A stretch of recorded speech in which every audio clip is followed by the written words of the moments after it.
Ada pertanyaan yang cukup mengganggu pikiran saya. Sekarang Allah telah memberikan kesempatan kepada saya untuk menyampaikannya kepada Huzur.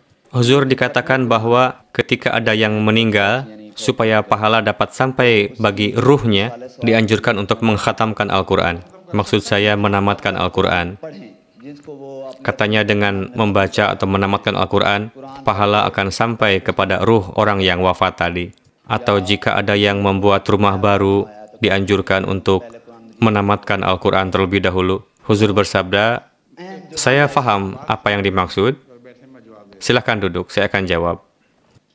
Di London ada seseorang, kawannya mengatakan kepada orang tersebut, katanya, Anda rajin sholat, saya ingin meminta orang untuk menamatkan Al-Quran. Berikan saya saran kepada siapa saya bisa meminta untuk menamatkan Al-Quran. Orang itu bertanya, dalam rangka apa?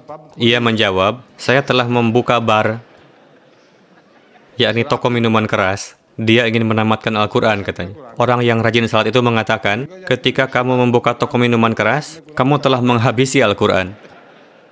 Benar-benar dihabisi Al-Qurannya. Sekarang tidak perlu lagi untuk menghabisinya. Biasanya orang yang getol untuk menamatkan Al-Quran di Pakistan, kebanyakan seperti itu. Mereka tidak paham apa maksud dari Al-Quran. Quran merupakan kitab yang harus diamalkan setelah dibacanya, bukan setelah membacanya lalu meniupkannya. Untuk itu ketika berpikir untuk menamatkan dan meminta seorang maulwi untuk menamatkannya, mereka telah benar-benar menghabisi Al-Quran. Al-Quran bukanlah untuk tujuan hal-hal tersebut.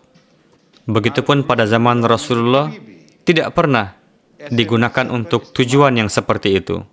Al-Quran merupakan firman ilahi yang di dalamnya ada asupan bagi ruh. Manusia dapat meraih pertolongan di dalam kehidupannya untuk memperbaiki akhlak dalam suatu lingkungan masyarakat. Orang yang tidak faham bahasa Arab, tidak faham artinya, lalu meminta maulwi untuk menamatkan Al-Quran, apa manfaat yang seperti itu? Kosong. Huzur, ada satu hal lagi yang kecil, misalnya anak menamatkan Al-Quran untuk tujuan supaya orang tua yang telah wafat mendapatkan pengampunan, khususnya di bulan Ramadan. Apakah ruh orang yang telah wafat dapat meraih pahala karena itu? Huzur bersabda, apakah pada zaman Rasulullah SAW ada seorang sahabat yang membaca Al-Quran lalu meniupkannya untuk leluhur yang sudah wafat? Saya tidak mengetahuinya, Huzur. Silahkan Anda tanyakan kepada maulwi yang mengatakan demikian. Huzur, mereka mengatakan itu benar, katanya. Huzur bersabda, saya tidak mengatakan benar atau salah. Coba dengar dengan baik pertanyaan saya. Coba tanyakan kepada para maulwi, apakah pada zaman Rasulullah ada seorang sahabat yang membaca Al-Quran lalu meniupkannya yang ditujukan untuk orang yang sudah wafat?